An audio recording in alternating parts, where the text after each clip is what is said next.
Brown dates on him. Sick bastard. He was. 3 days ago, John Summers wasn't. Is that why you called me?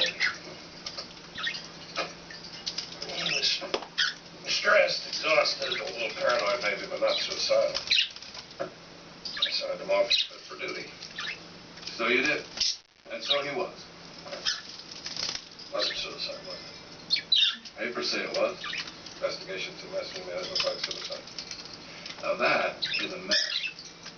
This, that's just cleaning house. So why do you look like crap? Yeah, you know me too well. It was only the people in my unit that knew that John Summers was CIA. My bosses believe that someone in my team is the one I've killed. We want to know who and why. From Mullen Langley. It looks that way. And I'm not high enough on the food chain to dodge the bullet on this.